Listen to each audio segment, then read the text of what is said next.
It's time for the first mailbag of the new year. What do you think are the biggest questions facing Notre Dame this offseason? That's coming right up. You are Locked On Irish, your daily podcast on the Notre Dame Fighting Irish. Part of the Locked On Podcast Network, your team every day.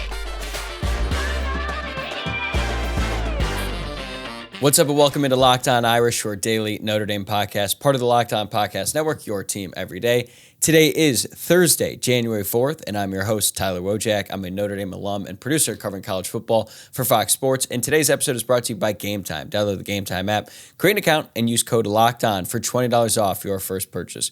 Before we dive into today's show, please take a moment to give the video a thumbs up and subscribe to the channel. If you're watching on YouTube or if you're listening to the podcast, please rate the show 5 stars, maybe even leave a nice review and subscribe there as well. I'm sorry for getting this one up a little bit later than normal. I know I said on Wednesday's show that I would have another episode up on Thursday morning like I normally do, and I hate saying something like that and then not delivering. Just to give you an idea of what happened, had an interview lined up, fell through at the very last second. I had a very limited recording window on Wednesday night, so it didn't happen. I feel sorry about that, but I changed my plans a little bit, so we're going to be doing the mailbag episode today. I put out a question on Twitter and Instagram, what do you think are the biggest questions facing Notre Dame this offseason? And I got a ton of great responses. I wanted to get a sense of what you guys are thinking about, what you're concerned about heading into this new year, and you guys delivered. So I'm going to touch on most of them today. I don't think I'm going to be able to get to all of them, but I'm going to take some of these questions and eventually branch them out into a full-length episode just off of this one question because there's so many good ones. They're going to be so impactful for Notre Dame this upcoming season. But I wanted to touch on a bunch of these just to get a sense of where you guys are at. And not surprisingly, I got a lot of questions about the quarterback and specifically Riley Leonard. So the first question I have here is from @Dova2026. Will Riley Leonard live up to his potential? It's a very important question, right? The quarterback is always the most important position for any football team. Very rarely are you going to have a lot of success at any level of football in the modern era, at high school, college, or NFL. Like if you really have poor quarterback play, it doesn't matter how good the rest of your team is. It's just not going to happen. So there's a lot of pressure on Riley Leonard to deliver this season. Now, I will say that even though Notre Dame is certainly paying a hefty price for Riley Leonard, and with that comes expectations, right now, at least it feels like to me, the expectations for Riley Leonard from the fan base are a lot more reasonable than they were when Notre Dame added Sam Hartman. I think when Sam Hartman committed, given all of his experience, given the fact that he was already the ACC career leader in touchdown passes, what he showed in that bowl game, once it became kind of clear to everyone that Sam Hartman was likely going to be the next quarterback at Notre Dame, we all saw that performance and we all got really excited, especially coming off of what we had to endure as fans watching what Notre Dame put out there at quarterback in 2022. There was a ton of hype, there was a ton of excitement, and for whatever reason, Sam Hartman didn't live up to our expectations. We could debate over whether or not our expectations were too high to begin with. Maybe we just got a little bit over our skis to some extent, and that Sam Hartman was basically the player that he had always been in college, where some games he was great. He'd have some really bad games where he'd make some poor decisions, much like he did against Louisville and against Clemson, but none of that really matters. But it does sort of impact, at least the way I see it, fans' expectations for Riley Leonard. I think they're a lot more tempered, and no one is expecting him to come in, be the savior, be the prince that was promised, anything like that. I think fans just expect him to be a solid passer and a really effective runner. Now, he has definitely demonstrated that he can be a great runner when he's healthy. He's an exceptional athlete. He's a really big dude, and he runs really hard. Now, the passing aspect is still a little bit up in the air. That's been my concern from really the moment that it became clear that Notre Dame was going to get Riley Leonard. I think about when I was watching Duke and I was preparing to do the preview shows way back during the regular season. I was like, I just don't see it as this future NFL draft prospect. But that actually leads me into a couple other questions I got specific to Riley Leonard. They're both asking generally the same thing. This one comes from @YoTeachIRL. Can Gino Guidugli improve Riley Leonard's accuracy enough to make him a true dual threat? Another question from @DrewBrennan77. I think the biggest question is, can Riley Leonard be more accurate, and can he develop that in the spring and summer? That's not always something easy to teach, but if he can get better there, the offense could be lights out next year. This is the thing that I'm most interested to see when it comes to Leonard, and it seems like a lot of you feel the same way. when it comes to accuracy and the teachability of it all, I do think that it is teachable. Like, it's not like accurate quarterbacks in college don't improve their accuracy when they go to the NFL. They get better as they gain more experience, they play the game longer, and they just learn the game. And I do think that there are things that you can learn to be more accurate. And I think a lot of that comes from being able to read defenses and make quick decisions. On the flip side, I do think there is some element of being an accurate quarterback that is God-given. It's a physical tool. It's a physical trait that you have, just the ability to one, recognize what the defense is showing, where the receiver is going to be, and where you need to put the ball before that receiver is actually there. Some of that, I think, is just an innate sense that some guys have and some guys don't. I think if you're going to pinpoint one specific example of a quarterback who really improved their accuracy, it would be Jalen Hurts. He was not a very accurate quarterback during his early days at Alabama, and really even at his time at Oklahoma, and then he got to the NFL, and maybe more so last season than this season, because the Eagles have certainly struggled a little bit. He became a much more accurate passer.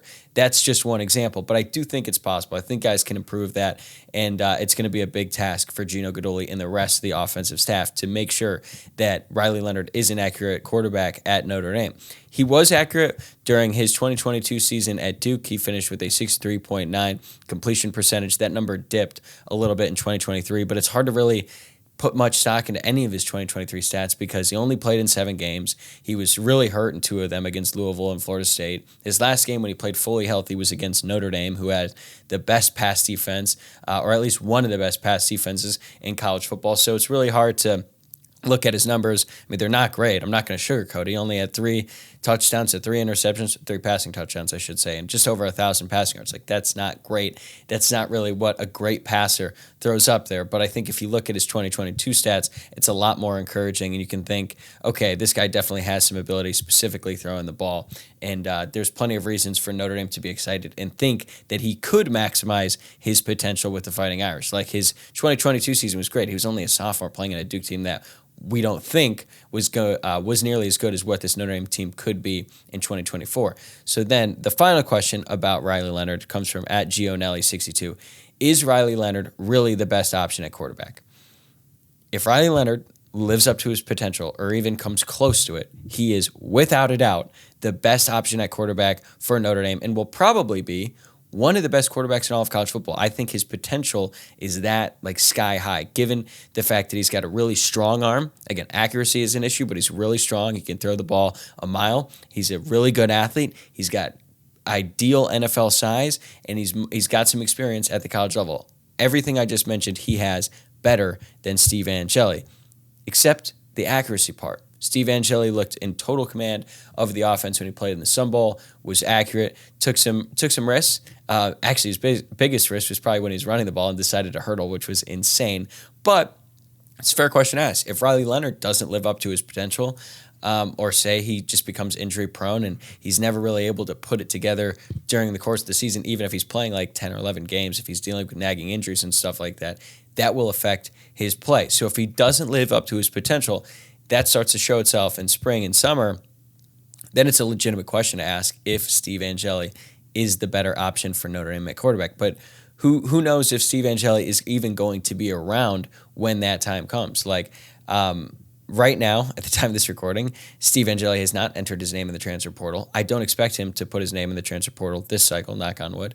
But we'll see what happens after the spring. I think that he's going to stick around at Notre Dame, give it a real shot, see how wide the gap is between him and Riley Leonard, and see if he has a real shot at being the starting quarterback at Notre Dame next year. Obviously, with the optics and NIL and all of that going on, it's probably hard to see a scenario where Riley Leonard is not the day one starter at Notre Dame next year unless he's hurt.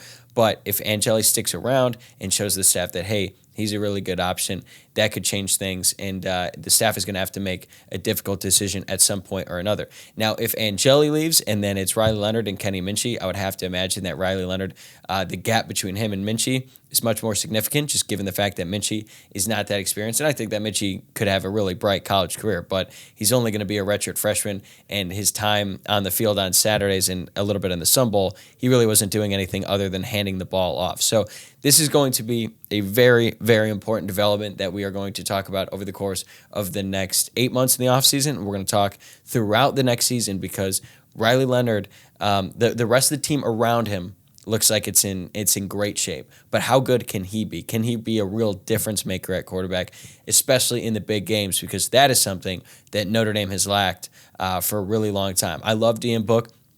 Great player. I thought he was an absolute difference maker. Best game of his career against Clemson in 2020 during the regular season.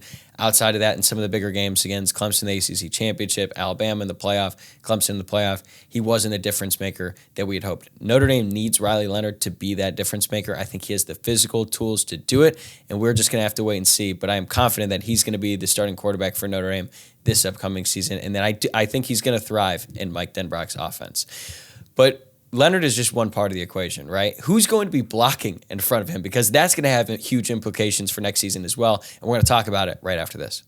Today's episode is brought to you by Gametime. Gametime is the fast and easy way to buy tickets for all the sports, music, comedy, and theater near you. With great deals on last-minute tickets and their best price guarantee, you can stop stressing over the tickets and start getting hyped for all the fun you're going to have. I recently used Gametime to go to a concert, and I'm going to be honest, it wasn't even in the plans initially, but then I looked at the prices on Gametime, and I was like, you know what? I'm in. So I bought the tickets, and it is the fastest-growing ticketing app in the country for a reason. You get images of your seat before you buy, so you know exactly what to expect when you arrive. Plus, you can buy tickets in a matter of seconds, just 2 taps and you're set, and then tickets are sent directly to your phone, so you never have to dig through your email. So take the guesswork out of buying tickets with Gametime. Download the Gametime app, create an account, and use code LOCKEDON for $20 off your first purchase. Terms apply. Again, create an account and redeem code LOCKEDON for $20 off. Download Gametime today. Last minute tickets, lowest price guaranteed.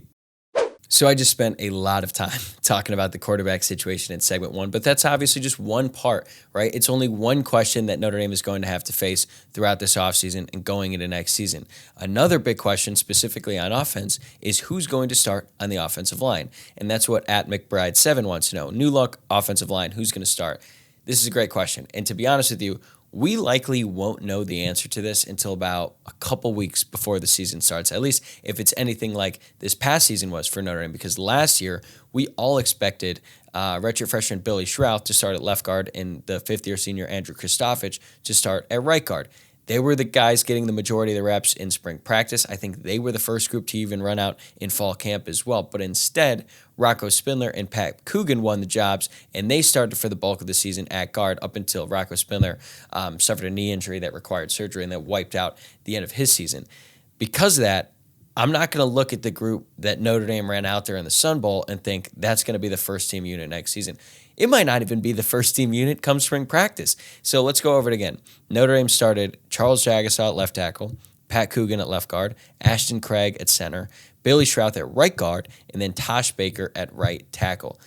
The only guy in this 5 who I would say is an absolute lock to start next season for Notre Dame at that specific position that they started in the Sun Bowl is Ashton Craig, the center. The staff is incredibly high on him. They basically told Zeke Correll, the fifth-year senior who had started for Notre Dame in the past 2.5 seasons, basically, that they were good with him moving on.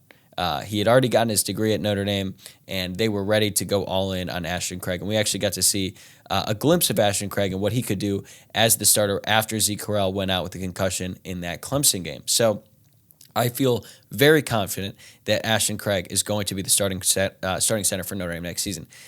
Notre Dame could still add a starting tackle in the transfer portal. I don't really see them looking for an interior offensive lineman because they have a lot of options. They have Pat Coogan. They have Billy Schrauth. They have Rocco Spindler once he's healthy. And there's a chance that they move Charles Jagasaw back inside to play guard because that's actually where he had been training for most of the season. His only game action prior to the Sun Bowl was at guard, and then they moved him over to left tackle, and that was a surprise to everyone. Maybe they want to just say, you know what, we're sticking Jagasaw at left tackle. He was a tackle when he was coming out of high school, but I think there's some debate going on about whether his best position is at left tackle or on the interior, and that's something that Notre Dame is going to have to figure out here over the course of the next 8 months.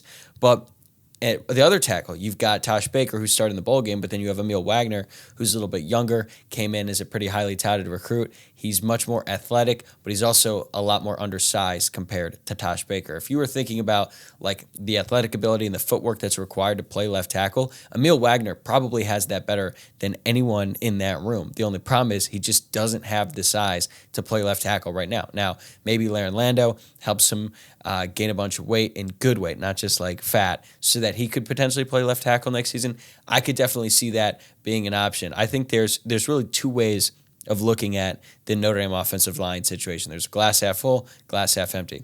The glass half empty approach would be Notre Dame hasn't had this much uncertainty on the offensive line since 2021, and that was a disaster for the first half of the season until we realized just how good Joe Alt could be once he sort of settled things down on the left side when he came in as the left tackle, the third left tackle that started for Notre Dame that season.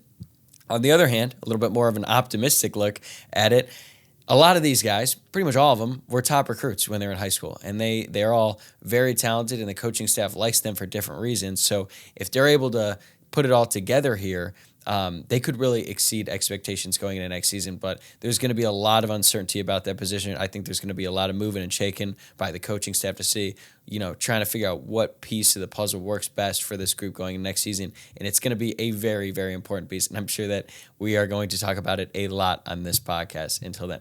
All right, let's shift over to the defense. We spent a lot of time talking about the offense. Mark Ward 6 wants to know, who will replace J.D. Bertrand and Maris Leofeld? Great question. Those two were always at the top, the snap leaders on defense the past 2 seasons. They were the 2 best linebackers on the team, and they had a lot of production during their time at Notre Dame. J.D. Bertrand specifically, a very, very talented college football player, and he got to end his career on a high note in the Sun Bowl.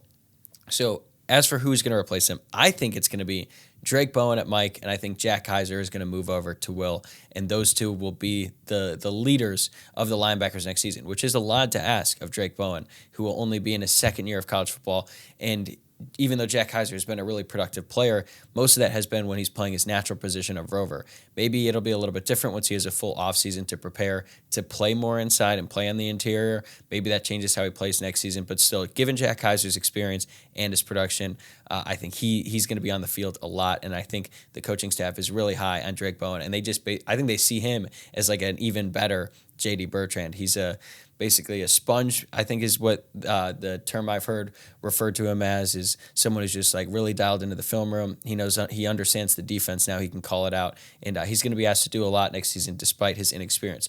Also, Jalen Snead is definitely going to be in the mix. He had 32 snaps in that Sun Bowl. Didn't have a ton of production, but also there were glimpses where like, whoa, like that's the kind of speed that Notre Dame needs on defense. He's, when he's on the field, he's not just one of the best athletes on defense. He's one of the best athletes across both sidelines. He is that good, and if he can really put it all together, get his technique down, he could be a really important player next season. I didn't know what his future was going into the Sun Bowl. I thought that would be very telling. Like, if he wasn't playing in the Sun Bowl, he's probably not going to be playing at Notre Dame much next year. But he did play a lot, and I think that he's going to be an important piece to that linebacker unit next season, in addition to being a threat rushing the passer in third down, obvious passing situations.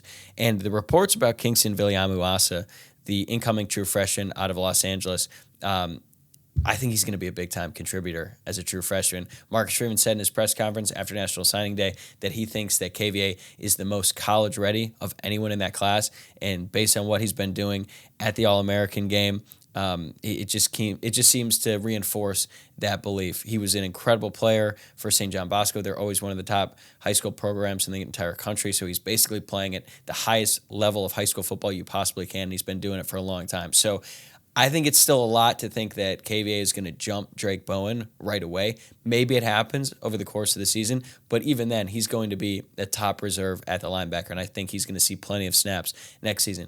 One last thing on the linebackers, keep an eye out on Jane Osbury. He's a true rover, and I think if he makes a big leap in his development from his freshman to his sophomore season, he could be on the field a lot as that rover. Again, he flashed in the spring game last season, and it was like, whoa, okay, Notre Dame might have something here.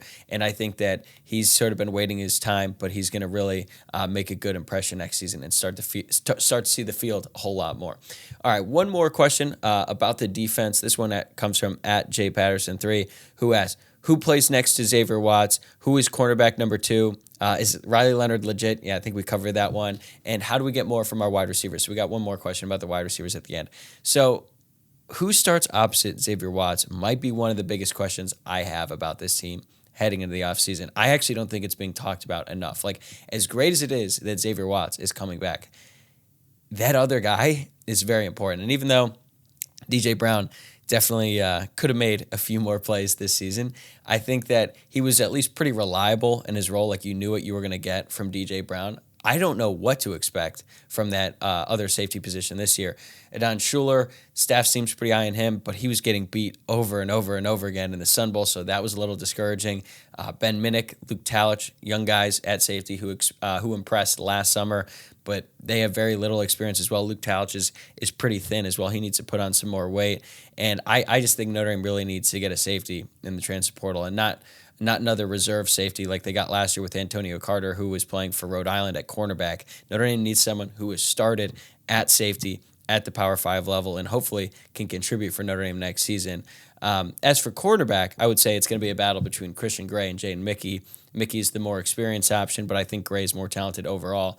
Gray got more snaps in the Sun Bowl than Mickey did, and I just think that the future is a little bit brighter. Gray has more potential than Jaden Mickey. All that being said, Mickey is still a very important piece of the team next season, and he will certainly have a role. Notre Dame needs to have both of those guys heading into next season to start opposite Benjamin Morrison. And I think even if it doesn't happen before the season starts, I do think eventually Christian Gray will be the bona fide cornerback number 2 going into next season. As for the wide receivers, how do we get more out of them? Well, they just added more talent, to be honest with you. I don't know if it's like getting more out of the receivers. I do think that the scheme with Mike Denbrock will be a little bit more advanced. Guys will be put into better positions to have success. But I just think that the talent in the room, based on what Notre Dame was able to add in the transfer portal, getting Chris Mitchell out of FIU, Bo Collins from Clemson, I think they'll probably end up adding one more at some point or another before the season starts. And you think about Jane Greathouse having a healthy Jane Thomas, having those guys back and ready to go. I don't think it's going to be something that Notre Dame needs to do to get more out of them. I just think there's more talent in that room, and they are just going to be better players going into next season. All right, we have a few more questions left, including a really important one about the coaching staff that's coming right up. Today's episode is sponsored by FanDuel. The NFL regular season is wrapping up, but there's still time to get in on the action with FanDuel, America's #1 sportsbook. Right now, new customers get $150 in bonus bets guaranteed when you place a $5 bet. That's $150 in bonus bets, win or lose, and the app is so easy to use, and there are so many different ways to bet, including live same-game parlays, so you can lay down a parlay even after the game has already started. You can find bets in the new Explore tab, and you can make a parlay in the Parlay Hub, which is the best way to find popular parlays. FanDuel basically makes them for you. It could be like this upcoming Browns-Bengals game this weekend. It could be over-under Kareem Hunt, rushing yards, sacks by Myles Garrett, things like that. So visit FanDuel.com/lockedon and make your first bet a layup. FanDuel, an official partner of the NFL. All right, we got a few more questions left before we get out of here, and I'm surprised it took us this long to get to this type of question about the coaching staff, and it actually comes from my mom, shout out mom, at Sandra Woj. Will Notre Dame be able to retain all of the coaches that are on the staff? I highly doubt it, to be honest, and I'm not reporting anything. I haven't heard anything that would suggest that one of these guys is almost out the door. This is just my hunch because this is how things usually go down. When you have a really good staff, which I think Notre Dame does, then other programs or other teams in the NFL are going to want a piece of that. Once the NFL season ends in, just over a month here, we'll start to get a little better idea. Al Golden is obviously the biggest commodity on the staff right now. That had already been there, right? Denbrock is obviously a big commodity at this point, but he has just been hired from LSU. So Al Golden is certainly, or could be, in demand for a defensive coordinator job with the NFL. He has experience in the NFL. He was the linebackers coach for the Bengals before he came over to Notre Dame. And at this point, it seems like if Al Golden wants to stay in college, he's got the job he wants. He wants to be the defensive coordinator at Notre Dame. I know there was some talk about him potentially leaving to become the head coach at Syracuse. They opted to go with Fran Brown from Georgia.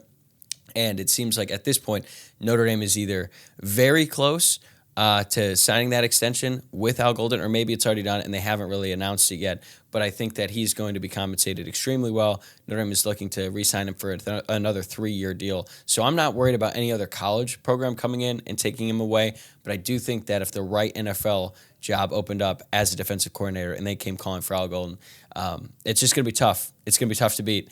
And I don't even think it's a financial thing. I think if he goes to the NFL, he could probably make about the same amount of money. But just never underestimate how these coaches, how much better their lifestyle is in the NFL compared to college when they don't have to deal with recruiting, NIL, the transfer portal, the calendar, all that stuff. It's It's a much more demanding job in the NFL, I would say, but the calendar allows you to have a life. So Al Golden could leave. Right now, I would lean towards him staying, but something to keep an eye out for.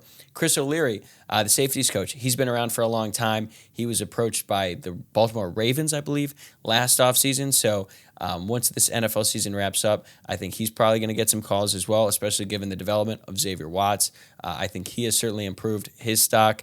Dylan McCullough, running backs coach, he has a history in the NFL as well. That could be an option for him.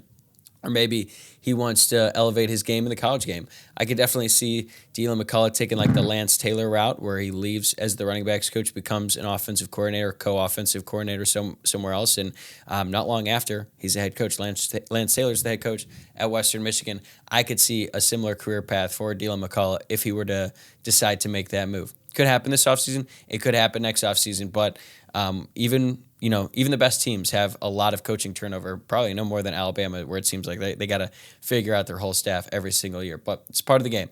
All right, next one. At Danny Feldmeyer, who will be the 12th opponent? Anyone respectable also need an extra game. So it sounds like it's going to be Army in a Shamrock Series game at Yankee Stadium. Tim Priester from Irish Illustrated has been all over this. It seems like that agreement was already signed and sealed, but Army hired a new coach, and I don't think he loves the idea of playing Notre Dame at Yankee Stadium for the 11th game of the season.